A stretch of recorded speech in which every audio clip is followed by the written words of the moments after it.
Ideal public coaching की तरफ से पवन सर से प्रेजेंट परफेक्ट कॉन्टिन्यूअस टेंस, इस टेंस को पूर्ण रूप से जानने के लिए अब आप पढ़ने चल रहे हैं। हम आपको इसका एक एक सूत्र और इसकी पहचान, इसको कैसे ट्रांसलेट किया जाता है, इसको चल रहे समझाने। आप ध्यान पूर्वक इसे समझें। इसकी पहचान क्या है कि जैसे वाक्य है, वाक्य में समय दिया रहेगा, समय के और वाक्य के अंत में रहा है, रही है, रहे हैं, इस तरह से आया रहता है।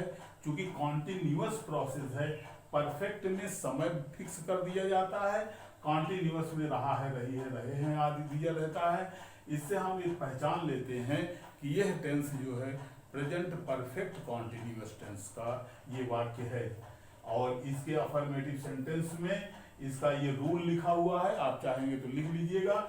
ये रूल है, सब्जेक्ट होगा सिंगुलर नंबर के साथ हैज, प्लूरल नंबर के साथ हैव, प्लस बीन, वर्ब में इंग, प्लस ऑब्जेक्ट या अनदर्स होंगे तो अनदर्स। उसके बाद फॉर या सिंस का प्रयोग किया जाएगा। अंत में उसका टाइम जो दिया होगा वो प्रयोग होता है। अब फॉर और सिंस में जैसे फॉर का प्रयोग होता है तो फॉर का प्रयोग निश्चित समय के लिए होता है। इसमें क्या है कि जैसे आवर्स, घंटे क्या है, जैसे डेज, दिन क्या होते हैं, जैसे मंथ्स, जैसे ईयर्स, जैसे मॉर्निंग या इवनिंग, ये सब आपके उसमें प्रयोग हुए रहते हैं। अब आप इसका एक देखेंगे कि सिंस का प्रयोग कहाँ रहता होता है। ये सिंस का प्रयोग, सिंस के प्रयोग में जैसे आवर्स में है तो ओ क्लॉक, जैसे इतना बजे हैं, यहाँ कहता 2 घंटे में, ये कह रहा 2 बजे से। यहाँ दिन कहेगा 3 दिन से, इसमें कहेगा जैसे शनिवार या सोमवार से या मंगलवार से दिन का नाम दिया होगा। और जैसे यहाँ मंथ्स, महीनों में आप कहेंगे 3 महीने से, और वहाँ महीने का नाम दिया रहेगा, मान लीजिए कि अप्रैल दिया हो, हाँ महीने का नाम दिया होगा तो उसमें सिंस का प्रयोग होगा। जैसे ईयर्स है, आप कहेगा कि वो 2 वर्षों से यहाँ रह रहा है, तो यहाँ पर अगर वर्षों के स्थान पर उसने कहा कि वो 2020 में यहाँ रह रहा है, फिक्स कर दिया उसने 2020, तो इसमें सिंस का प्रयोग किया जाएगा। ऐसे में जो है फॉर का प्रयोग किया जाता है। अब आप इसका एक आध 2 उदाहरण लेंगे तब आपके ये समझ में आ जाएगा। तो ये हम मिटाते चल रहे हैं, आपको समझाते चल रहे हैं, जो ना समझ पाइएगा बताइए। अब इसका एक उदाहरण हम आपको दे रहे हैं, जैसे भारतीय 1957 से, थोड़ा लंबा बताएंगे, स्वतंत्रता दिवस मना रहे हैं।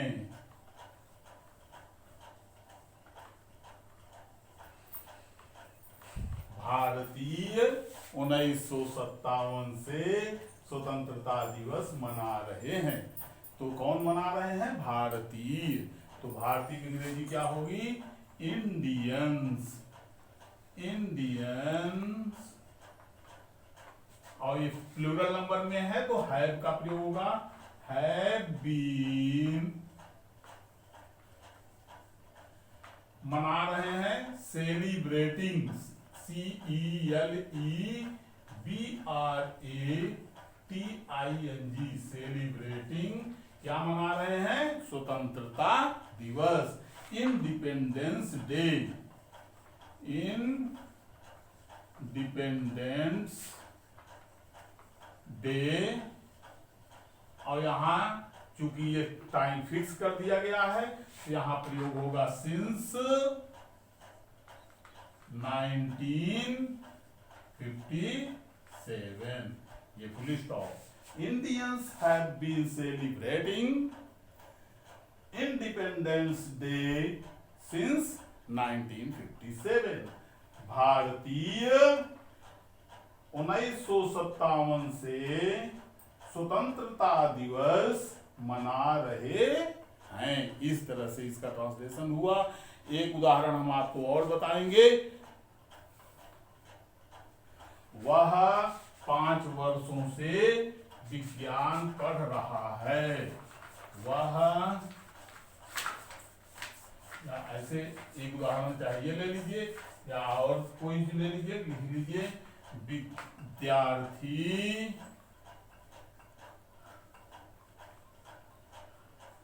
3 दिन से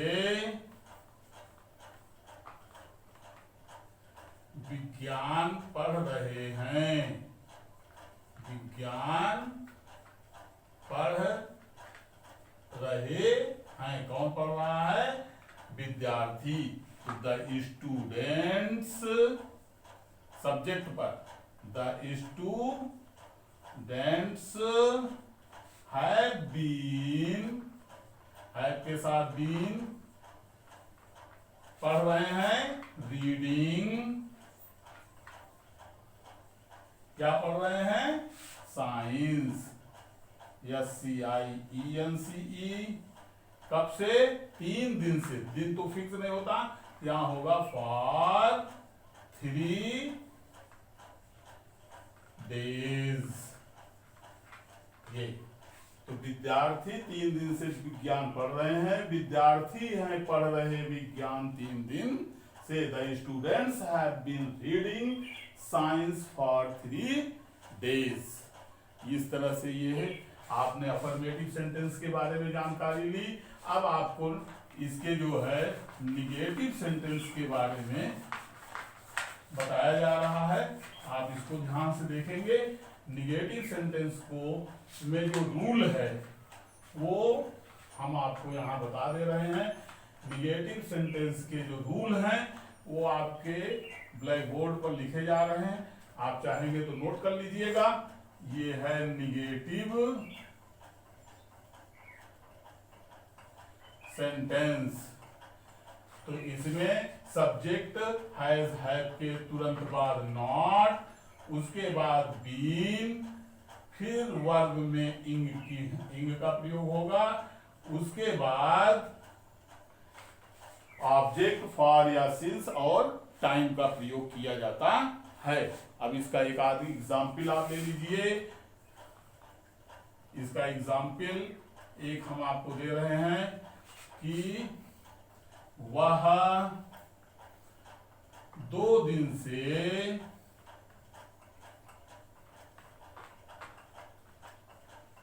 स्कूल नहीं आ रहा है। नहीं आ रहा है। तो यहां निगेटिव का यूज हुआ है। इस तरह आप इसका ट्रांसलेशन करेंगे तो he has not been, has और बीन के बीच में नॉट का प्रयोग होगा, फिर वर्ब में ing, coming to school for 2 days. इस तरह से आप देखिए कि he has not been coming to school for 2 days। एक उदाहरण और लिख लीजिए। वह 3 दिन से 3 घंटे से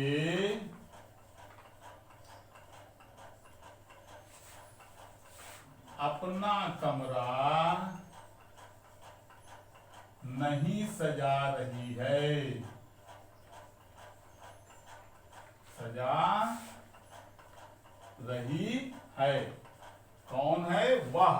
यहां वह की अंग्रेजी क्या हो जाएगी? सी। तो हो गया सी हैज